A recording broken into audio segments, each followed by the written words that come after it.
We seem to have heard a lot about sharing and learning through the day, which is great because it makes our job much easier this afternoon. So I think it's good just to have this opportunity to reflect and take some time to perhaps consolidate some of those thoughts and hear a bit more about your experiences as well.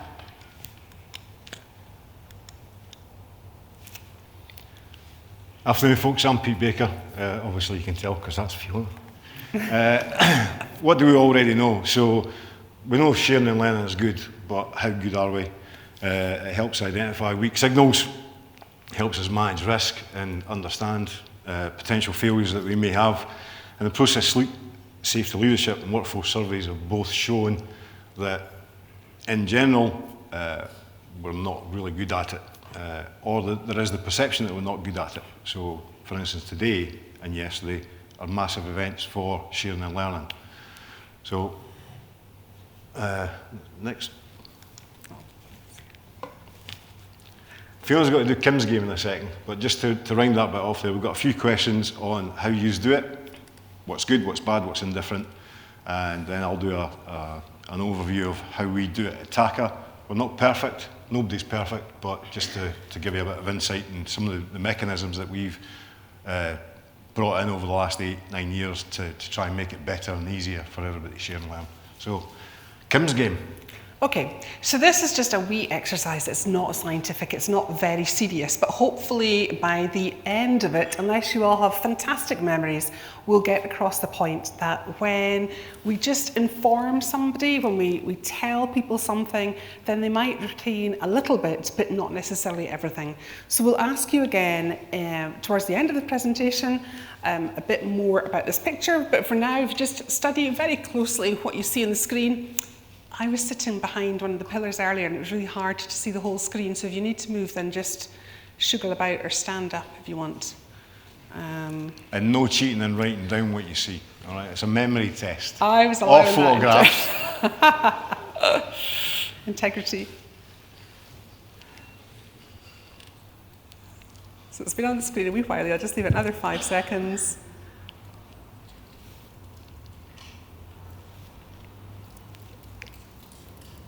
Okay, good. So just a couple of questions, and you know, if you want to participate, well, I'd like you to participate. Just put your hand up. We've got roving mics, just to cover it. So, what are your sources for learning, and what are your mechanisms within your organisation for sharing any of those learnings, whether internal or external? So, anybody want to go for a kick-off for a driver? Brian? Seeing you staring at me.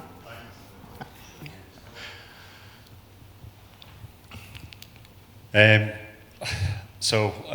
in particular to I suppose process safety, we have a first alert system. We have a reporting system, obviously, for any kind of incident that happens, and there's an automatic alert synergy that we use, and obviously that's sent around a relevant distribution list for sharing with the relevant parties. And on top of that, we'll obviously have immediate first alerts giving a bit more indication. And then obviously follow-ups from that, from any kind of investigations and lessons learned from that. We also have regular safety meetings.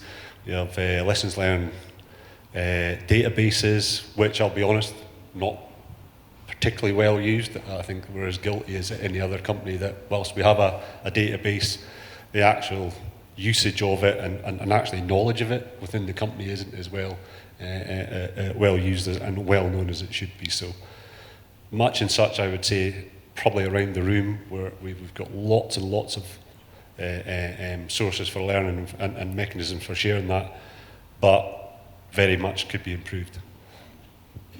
No. Cheers, Brian. Thanks so much. Anybody else? Stick your hand up. Go on. At least one more. Cheers. Thanks.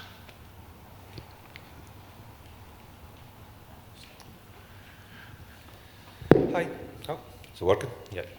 Yeah, so I'm one of the safety reps on board the Bruce platform, and one of the things we do fairly often is dive onto the step change and safety website and gather the safety moments and alerts that are coming from there, and then we distribute them, especially the pertinent ones, the ones that are relevant to what we are doing with our crews.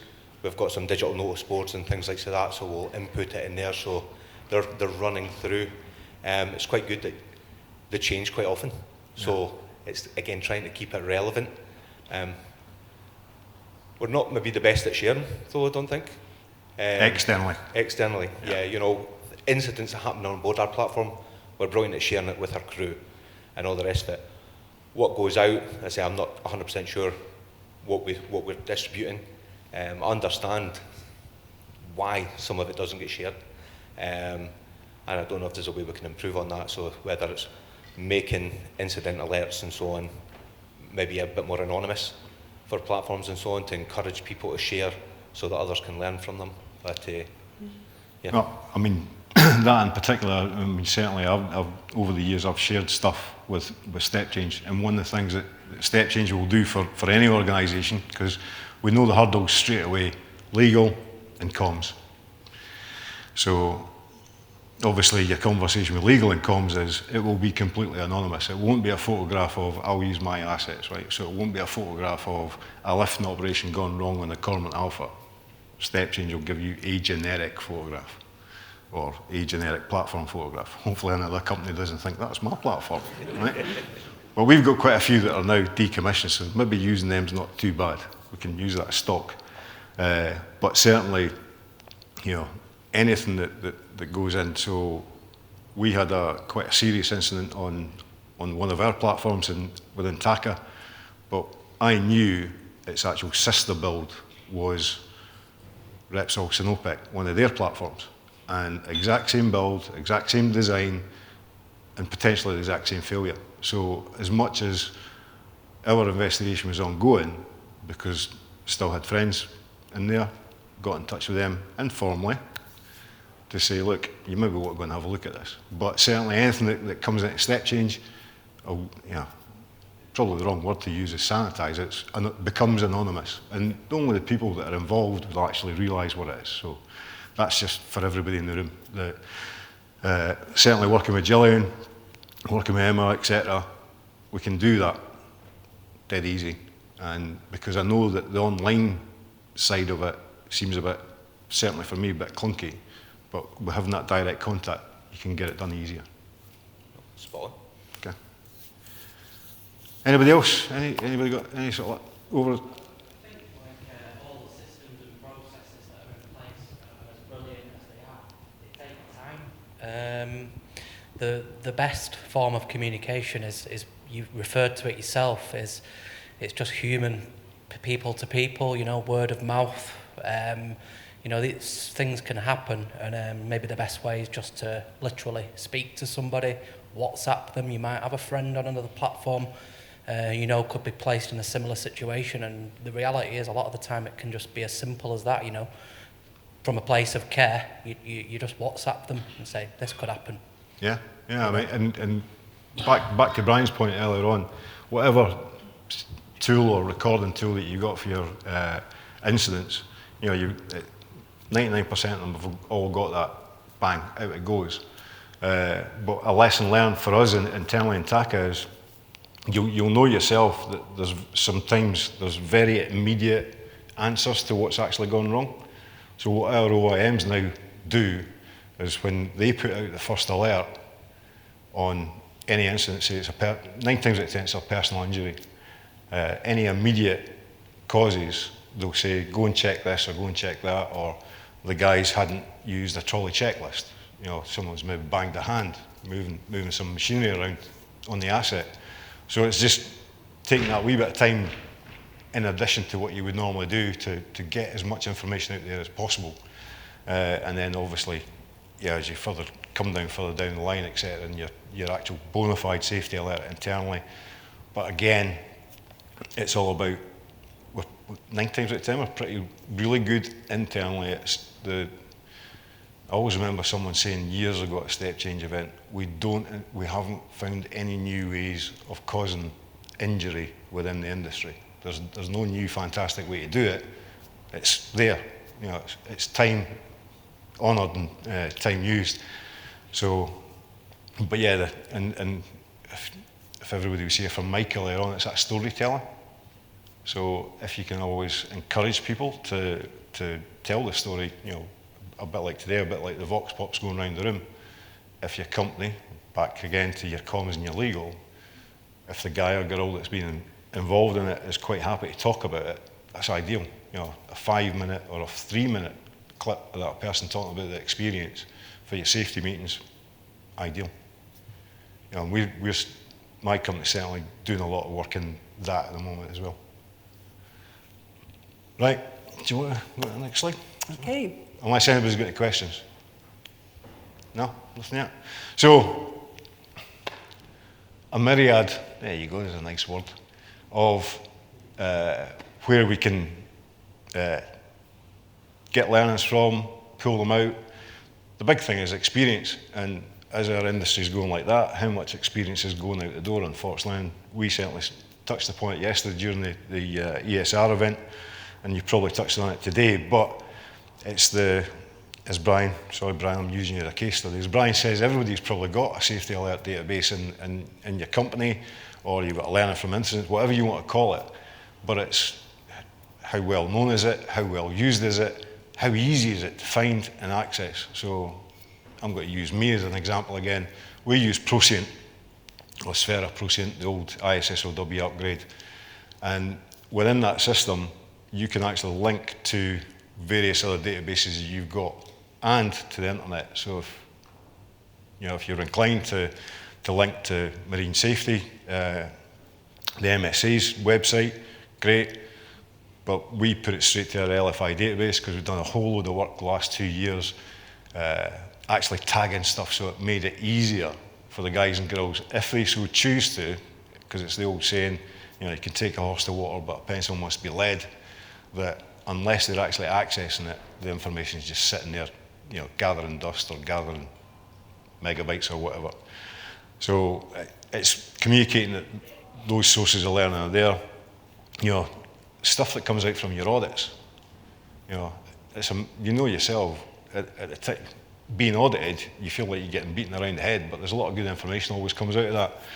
If you've got a process safety dashboard or any form of dashboard, I know I'm probably speaking to a lot of converted in the room because I do know quite a few people.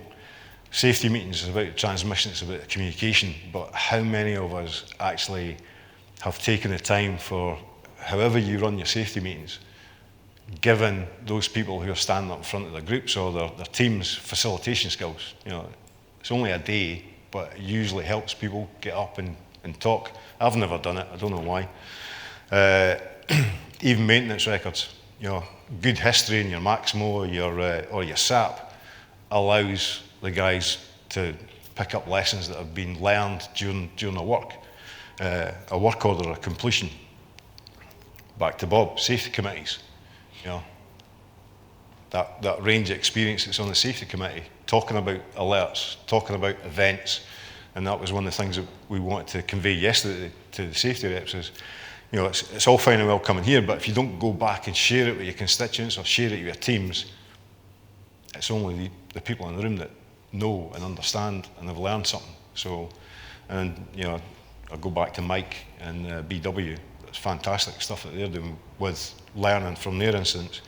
And then your EOBS, if you use it, or your own observational system, many OIMs in the room or site managers in the room, you see in your trip trends that are running, but then what's your actual overall annual trend? Have you got the ability to actually look at your system in that manner, whichever system that you use? And then ORAs, and I'll give you a prime example for us. We had it was supposed to be a visit, but it turned out to be an audit from our corporate office. And there was no RA saying, activate this manual valve when X happens. So, off the bimbled, went down, very difficult to access the manual valve, and then there was no handle on it. And then when I spoke to the guys who were supposed to be doing it in the event of it, there was only 2 out of 10 that had actually walked the line, checked what they needed to do. So if you've got actions in there, learn and get on the plan, do, check and act on them. Okay, anybody got any questions? I know I've missed out some of that there, but I don't want to bore you completely. One from Craig. Obviously, one of the things there's a couple of things I'd like to say is, do we actually share when things go really well? So we're talking about things where things go wrong, but I know personally the power of sharing something that goes really, really well. One, we don't have any legal issues. Two, it's something that you can actually say, this is how you should do this is what we've learned. So that positive, I don't think we've ever had, maybe I'm wrong, a positive learning. They said, we did this and it worked really, really well. I think that's another side to look at it as well, because certainly if they emphasise the positive, you get more positive. So I think that's a good challenge for us all. Are we sharing positive things? And the other thing is as well, we are currently looking at a piece of software in step change and safety where we could end up pushing learnings in real time. It's at its early stage right now, and I'd be obviously very interested if any companies actually have that right now, be it a derivative of whatever it might be, Yahoo or Twitter or Yammer or whatever it might be. But we're actually looking at that software right now that would be free to our members using that going forward. But two things. One, let's share some positives and things that go really well, and then we are investigating some software. Cheers for that, Craig. That's a good point, because we always give ourselves a kick and we never actually praise the good work that actually gets done. Yeah, and I don't think that this list here is limited as well. You have other, you have other sources as well. Yeah. Just wanted to add that we do share some good safety stuff through things like safety awards, which are fairly well known regionally. So just a thought that there are ways of sharing that good stuff. It just probably isn't through the same ways as we share the negative stuff. Yeah. And just on that, because I was actually thinking about do we or don't we, if you think about just step change in itself, everybody that's in here, I don't know how many organisations there are, but you know, back to the old strapline, it was a tripartite, so it's industry, it's the regulator, and it's us. You know, so in a lot of ways we are sharing and learning, but I think the point made by the process safety survey is we're good at it, but how good are we at it with our own companies when we come back from these kind of events? How well do we share what we pick up, whether we go to a decom event or whatever? It's that part of it, that the general workforce who maybe feel that they can't go to an event, because I remember that years ago, don't get the benefit of it unless it's actually shared when you go back and start telling the story or telling, or maybe what we want to do is we get Mike in from BW the next time we have a town hall to share with us. So, sorry, I'm rambling. No, you're fine. Yeah, so lots of sources of learning. I think the point is not to be limited to incident investigation. Much of what we discussed today was as it relates to investigation, but there are other ways that we can find out those learnings, identify them, and then share them. So I thought it might be useful just to put into context where sharing and learning, where incident investigation, where audits, inspections, and whatever sit within the continuous improvement model. So you are all very likely to know this model inside out and back to front. So the Plan, Do, Check, Act. And it kind of, I always kind of visualize it in terms of management system being part of a bigger cog system where there's maybe the safety environmental management system, but there are other Plan, Do, Check, Act cogs going around that, so littler ones like training and competency and risk management, and even within risk management there are going to be more. So it's like this huge, in my mind, big huge engine of Plan, Do, Check, Act models. So we tend to be pretty good at planning the task and then executing the task and getting that done, whereas not just as an industry, because you know, I stand here with experience in 1,000-ish audits, I think, in energy sector, food and beverage, and renewables, and I'm trying to think of some others, pharmaceuticals, and lots of different industries and all around the world as well, and manufacturing particularly more recently, and it is the same the world over. It is the same in every industry as well. It's kind of almost like we lose momentum as we go around that Plan, Do, Check, Act cycle. So in checking, we would see incident investigation. It would enable us to reflect back on if there was an event or a near miss happening in that when the task is completed, or that that project was undertaken. We might also do debriefs during that check element as well. We would do inspections and audits, and all of those, the things that you saw on the previous slide, all of those things give us an opportunity to learn. And the other key observation that I've had from auditing and also taking part in investigations is that on the whole, there are some pockets of excellence, but on the whole, the quality of the root causes are not great. So rather than really drilling down to identify the systemic failures and what really went wrong, then there's a lot of focus on those immediate causes. So, you know, an example that I have read recently was a toolbox found its way to the middle of the walkway. I'm not sure how the toolbox grew some legs and found its way there, and the injured person didn't spot it, so tripped over and lacerated their right arm, or their right hand rather. So, and that's fine, and that's maybe what happened, that's maybe a description of the incident, but it's absolutely not, it's not a root cause. And the corrective action was, we had a safety meeting, we told everybody to be careful of items that might be left in the walkways, which is, it's not good. You know, we could go on, we could say, well, why don't we have a look at our housekeeping programme? Is there a housekeeping programme already?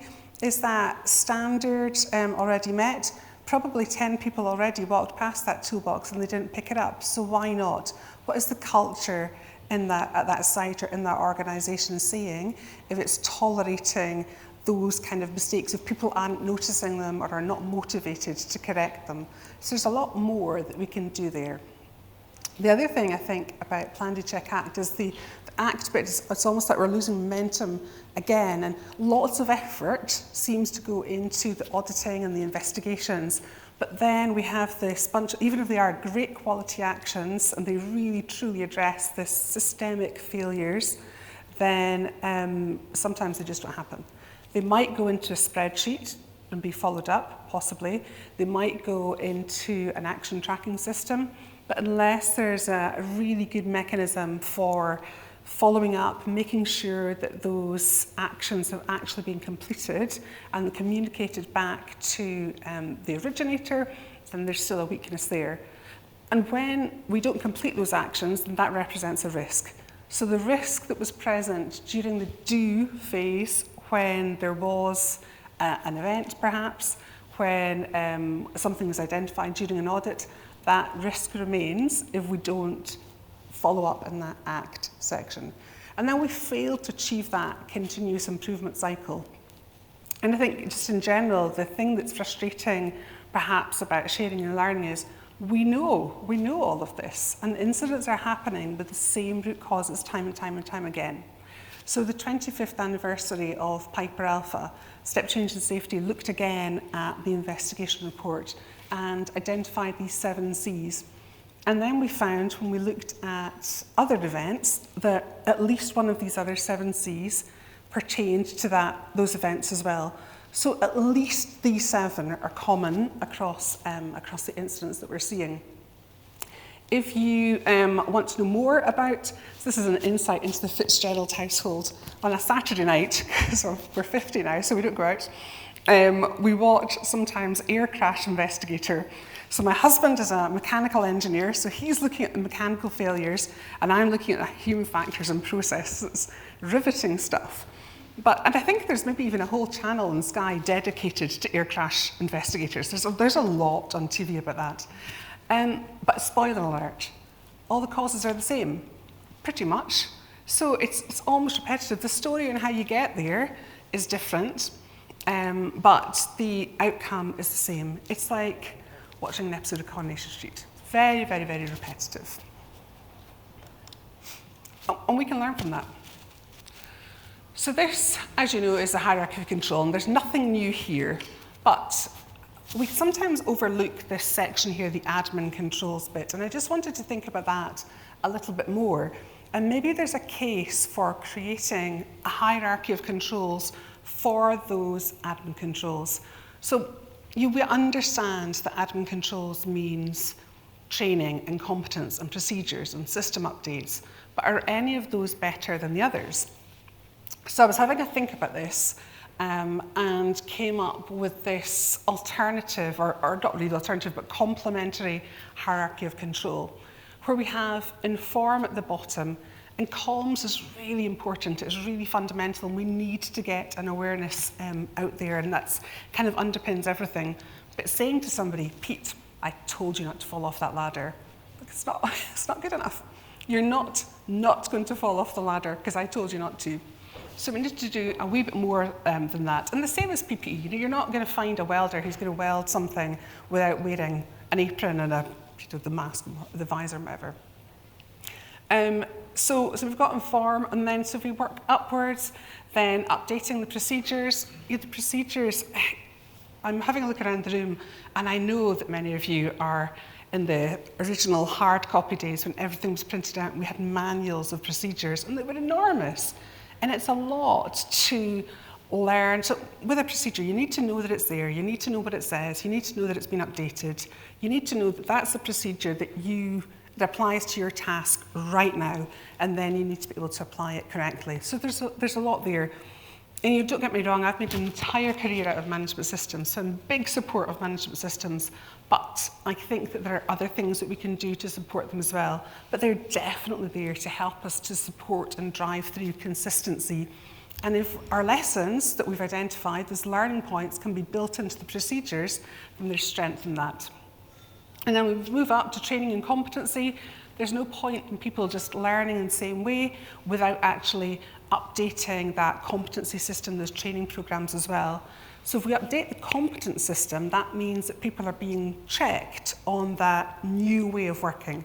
So we've learned this from this incident, we've learned this from this audit, this is what we're going to change about it, and actually it'd be really beneficial if we could update that in the competence systems as well. And it just helps that sustainability of that change. And then the next one up there would be to build into the system. So, the helicopter pilots classically have got the checklists, and so if something is built into the system, they go through the checklist, it gets ticked off, it's done. If it's built into the toolbox talk system, if it's built into the way that you do risk assessment, perhaps it is a prompt to go and check the step change in safety alerts and moments database. And I was so encouraged and Bruce to hear that you do that you actually check it, because I think on the previous slide, I just looked over it, was I had the line there about it's okay to put stuff in, but you need to take it out as well.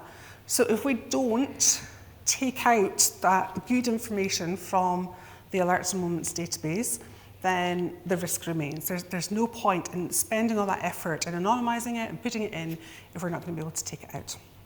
And then finally, their kind of eliminate equivalent there might be to automate. But there's still people involved in that as well with maintenance of systems. So just some ideas about ways to learn and share. And you might have some other ideas. You probably have some, well, it sounds already that you've got some great ideas in your company, your organisations already. But the internal comms team, and we're very lucky in Step Change and Safety to have a brilliant comms team who do a great job. So that's a good place to start. If sharing and learning is not something that you actively do at the moment, then perhaps start by having a look at our website, by signing up to events like these and others, looking at the guidance documents that we have, social media, so a big shout out for the LinkedIn page. I don't know if it was mentioned yesterday, but if you don't follow us on LinkedIn, please do, because lots of notifications go out there. And also we're hungry for followers, like any page on LinkedIn. You might have contractor forum events where you swap stories with others and you learn to manage risk. Your professional institutes might have events, and Bob will keep us right with everything that the HSE produces as well. And then there are lots of things that you can be doing internally as well, just to help to learn and share. But the message that I would strongly try to convey is about how to embed those changes, so that just telling somebody, just producing a safety alert and putting it on the notice board isn't enough to deliver that change, that improved risk management that we're hoping to get from those learnings. So, do you spot the item that is missing One is missing. Who said safety boot? Good job. It was very fast. Yeah. So 20 minutes ago, we showed you this picture. We moved things around a little bit, changed the size, and the one that's missing is the safety boot. And it was great. Great that you recognised that. I'm not going to take a straw poll to see how many other people saw that. But we do forget, and it's just, Craig delivered a great presentation in May at one of our Human Factors Forum events, talking about the, so this is terrible now, I forgot, is it 5 plus or minus 2 or 7 plus or minus 2? I think for my very old brain it's 3 plus or minus 3. So, yes.